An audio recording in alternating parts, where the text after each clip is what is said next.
Okay, so for this week, we really only have one assignment. It's going to be this worksheet 4.4a, which hopefully you were able to print off of the Google Classroom PDF. Or if you just open it on Google Classroom, you can do it on a separate sheet of paper. You're probably going to need some more room anyway. But either way, this is the only assignment for this week. Tomorrow, I will answer any questions that I get probably before 8 o'clock Thursday morning. Okay, so first types of problems here. We want to algebraically calculate the coordinates of any x-intercepts. Well, that means we are making this equal to 0. And then we're going to set each of those in our factored form equal to 0.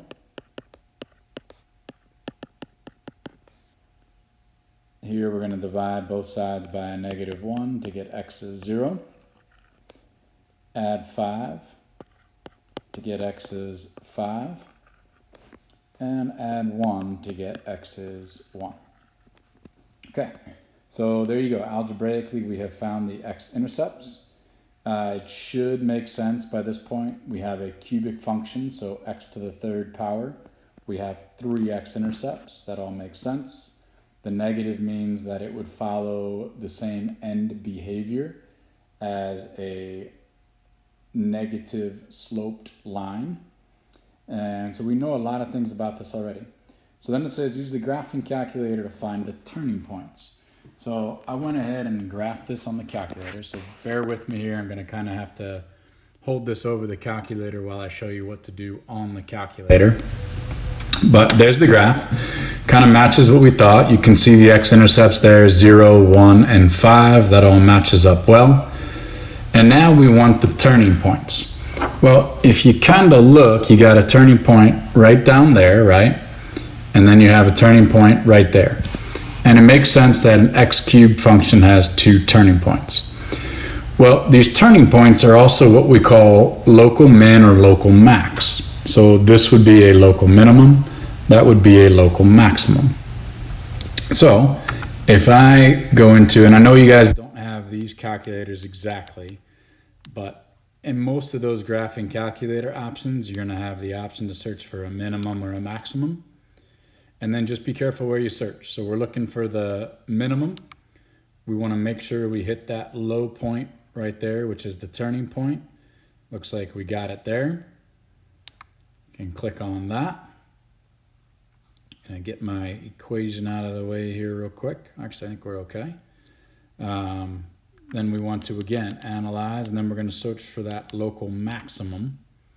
And again, just be careful where you search, because obviously the graph continues to positive infinity and to negative infinity. So we just want locally the max and the min. Looks like that hits it. So there we go. At this point, I think I can take a picture of that and quit shaking this all over the place for you guys. Okay, so that's what we're talking about with the graph. And that really just helps us to determine the local min, local max. I think that should do it. Okay, so there is your one turning point at 3.53, 13.1. That is a local max. Your other turning point at 0.472, negative 1.13. That is a local min. And then the last thing it says, determine where it is decreasing. Well, if we're talking about increasing, decreasing, remember we are talking about using the x values, and we're kind of tracing the graph. So this graph is decreasing as it comes into the screen, right? And it's going to, it gave me a solid line there, sorry. Decreasing as it kind of comes into the screen until you get to 0.472. So from a negative infinity x value until you get to 0.472, this is decreasing. And then again, well, and then at that turning point, it starts to increase, and then at that turning point, starts to decrease again, right? So then we're decreasing again, starting at 3.53. and going to a positive infinity for our x value. Should be a parenthesis. Okay, so that's what you're looking to do. Part A of those type of questions. Algebraically find the intercepts. It's already in factored form. Part B, use some type of a graphing calculator to find the turning points, which are going to be local maxes or local mins. And then the last thing, find where it's decreasing and write an interval notation using your x values. Okay, and you've really done all of that before, but that's a pretty good review of some graphing stuff. Okay, that's the first page. Then we get down to solve each equation. If we're solving an equation, which is a polynomial, you're going to want to get that equal to 0. So here we're going to have to subtract 14. And then if you can factor. So here we can divide out an a, and that's going to leave me with a trinomial quadratic. So I can then factor that quadratic, diamond problem, generic rectangle. So first times the third, bring down your middle term, and what's going to make this work is a negative 7a and a positive 2a. Put that in, and feel free to pause this and make sure you kind of see where I'm getting those factors from. First term goes first, last term goes last. The two that I just found, fill in the blanks, and make that rectangle work. Okay, so that now leaves us with factors of a minus 7, and a plus 2. And then once you're in the factored form, it's what we just did. Set each of those equal to 0 and solve. So a equals 0, a equals 7, a equals negative 2. There you go. Okay, next type of problem. Find where the two functions intersect. Well, if we're looking for where they intersect, first of all, we're looking for a point, and we're looking for where they are equal, right? So we're looking for where x squared plus 15x is equal to negative 44. And now all of a sudden we're looking at a similar problem, right? To solve this quadratic, you're going to want to add that 44 over. And then we're right into diamond problem, generic rectangle. First times the last. Bring down the middle term. And 11a and 4a are going to make this work. Put those into your rectangle. First term first, last term last. The two we just found, fill in the blanks. And I don't know why I went to a there. Sorry, guys. Those should be x's.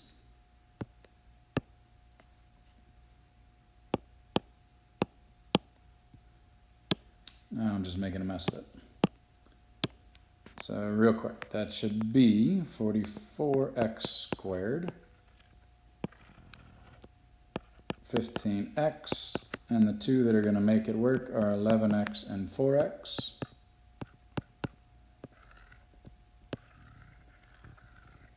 There we go, sorry about that.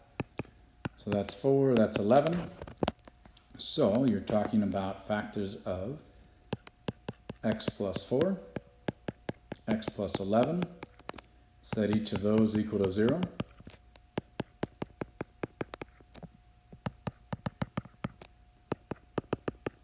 Now, keep in mind, we said that if we're talking about where they intersect, we're talking about a point.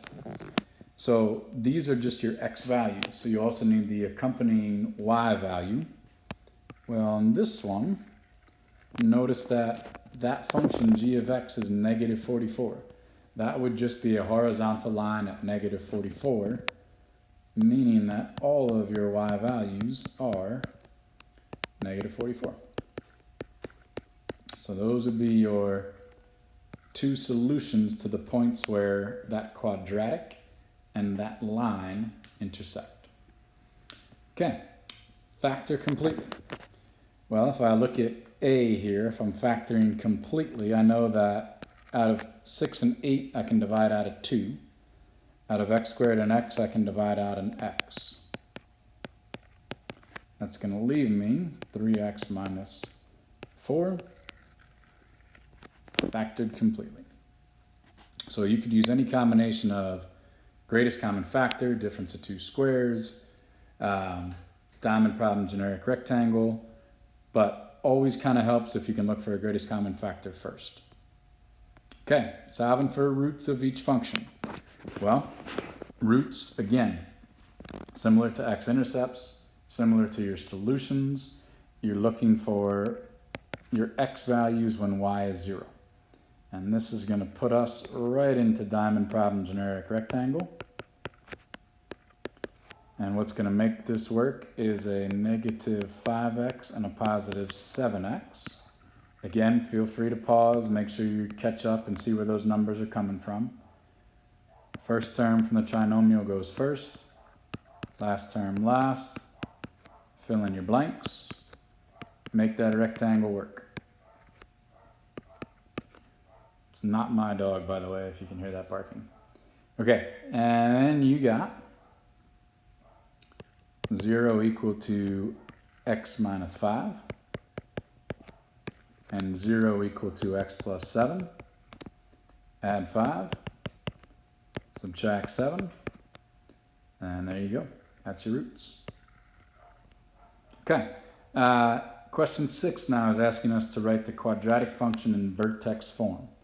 So if we're trying to go from quadratic form, or sometimes I think you'll hear it called standard form of quadratic, into vertex form, this is where you're going to need to use completing the square. So I'm going to make my f of x, y. Remember, they're interchangeable. And then here I'm going to start by dividing out a negative 2. It's going to leave me x squared plus 6x. And then remember, I'm looking for a perfect square trinomial. So you use your kind of little trick, b over 2 squared. In this case, b is 6. 6 divided by 2 is 3. 3 squared is 9. So that number is going to go right here. But then keep in mind, we're adding 9 into the parentheses. So really, you are adding a negative 2 times 9, or a negative 18 to the right side of the equation. So you also need to add that to the left side of the equation to balance it. And that's because we're multiplying that negative 2 times the positive 9, right? Okay, then it cleans up pretty quick. You're going to actually end up adding that 18 over, so hang on to that for a second. Negative 2 is what it is. We know that that trinomial is going to factor down to x plus 3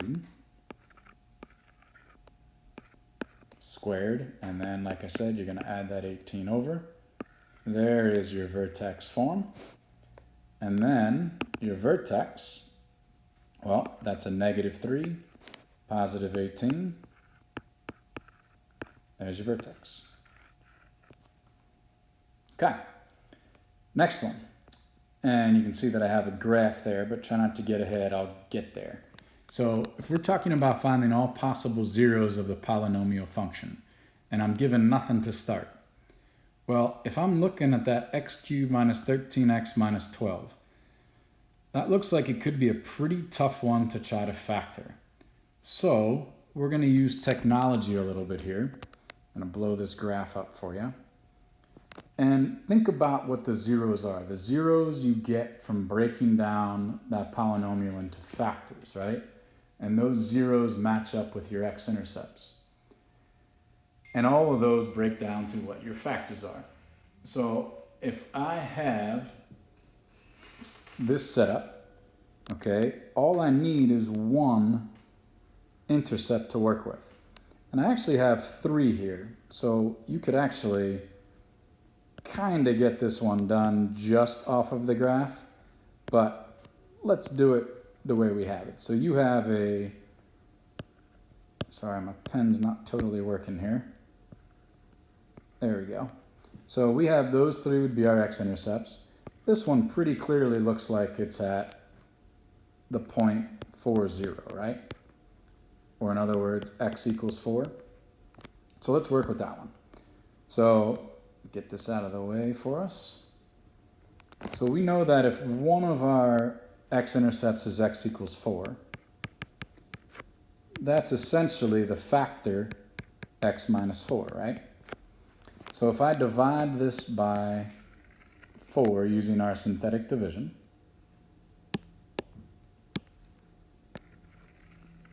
I have 1x cubed. There's no x squared term, so you'd have to make sure to put a 0 in. Negative 13, negative 12. Bring down the first number. 4 times 1 is 4.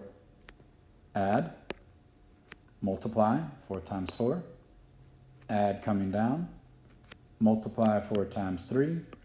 Add coming down. So that's a no remainder, right? Which makes sense because we knew that that 4 should be a factor. Well, if we're looking at our equation, then we know the x minus 4 is one of the factors.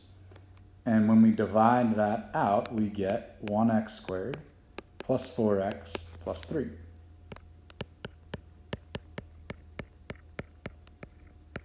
Okay, and now you just keep factoring. So you have the x minus 4 already. I'm going to just factor this one out. You can use diamond problem generic rectangle, but that's going to be an x plus 3 and an x plus 1. So this is going to give us zeros, which are x equals 4, x equals negative 3, x equals negative 1. Okay, and again, if we actually look at the graph on this one, because it came out so neatly, you can see it right there. There's your x equals 4. There's your x equals negative 3. There's your x equals negative 1. So on that one, you could have actually used the graphing calculator to find the whole thing. But if you have fractions or decimals involved and it's not right on one of those tick marks, just find one that works and then go ahead, use your synthetic division, which you guys all did really well with, and find the other factors. Okay, going kind of the reverse way. Find the polynomial if given the zeros. You did a lot of this on Khan Academy. So here first, you're going to multiply both sides by 3. That'll give you 3x equals 2. And then just subtract the 2. For this one, you're just going to add 4 to both sides. And for the last one, you are going to subtract 1 from both sides. And when you put those factors together, that is your polynomial in what we would call factored form. Now, you could go one step further, multiply that all out, and actually find the polynomial or standard form of that equation. And if you have 3 x's there, you can kind of think ahead. That's going to be an x cubed or a cubic function. But I'm not going to ask you to do that at this point. Okay, and now our last section is talking about even and odd. And this was kind of what was new to us the last couple weeks. So remember that when f of negative x is equal to f of x, that's what we call an even function. When f of negative x is equal to negative f of x, that's what we call an odd function.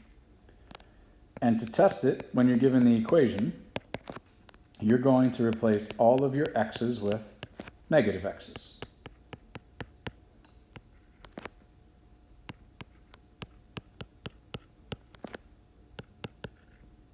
So that gets you there. Now, when we clean that up, a negative x to the 4th power is just x to the 4th, so that one's fine, and that's actually the same as what we started with.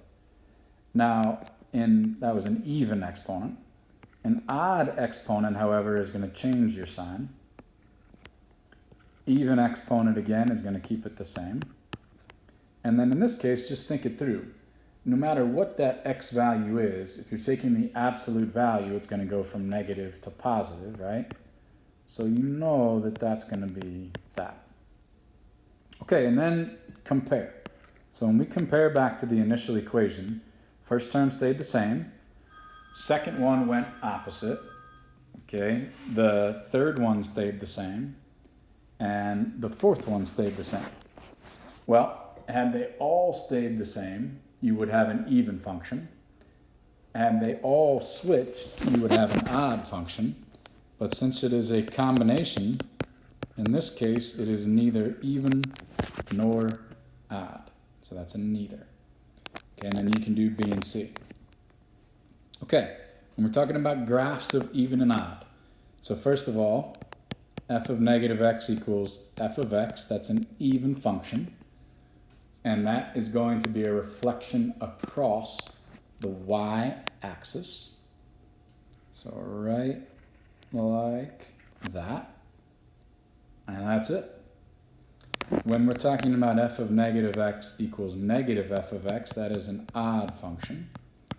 That's going to be a reflection across the x, like that.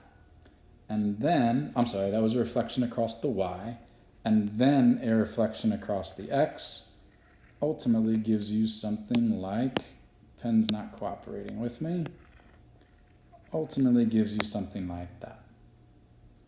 So that's how you do it. Even, just reflect across the y-axis. Odd, reflect across the y, and then again reflect across the x. Okay, now looking at a table. Well, tables are pretty easy. So again, f of negative x equals f of x. We're talking about an even function there. Well, an even function, let's take the point negative 3, 7. Well, if it's even, and I'm at negative 3, 7, at positive 3, I'm also going to be at positive 7. Okay, and you can see that in the graph, right? Let's even say if you went to, let's call that 3, 7 right there, right? And negative 3, 7 right there. When you're reflecting across the y-axis, doesn't matter whether your x is positive or negative, your function value is the same. Okay, and then finish off the rest of that table there. Okay, 13, f of negative x equals negative f of x. This is odd. And when it's odd, remember you're going to get the opposite. So let's take the same point. If it's negative 3, 7, then at positive 3, I'm going to be at negative 7. And let's just, again, if we're calling this right here, again, 3, 7, well, when you go to negative 3, you're going to drop down to negative 7. Sorry, I did that the wrong. Positive 3, negative 7. So that graph wouldn't match that table too well. My apologies. But I think you get the idea. Okay, and then 14, 15, 16, 17, really the same idea. So first, identify what we're talking about. F of negative x equals f of x. That's an even function, which means that your function value is going to be the same for positive or negative x. So where f of negative 7 equals negative 5, f of 7 is also going to be negative 5. When we're talking about an odd function, which is right there, f of negative x equals negative f of x. Well, when your x sign changes, so does your y. All right, guys, hang in there. 2 more weeks. We really are only going to have one assignment after this one to pretty much close things out, and that's going to be a Chapter 4 review. But stick with it. Really important to lock in what we've learned. Okay, lock in what you've been doing with your Chapter 4 stuff. That's going to set you up nicely for next year. Hang in there. Really, 2 more weeks, 2 more assignments, and then that last week is just going to be cleaning things up. All right. Hope you guys are all doing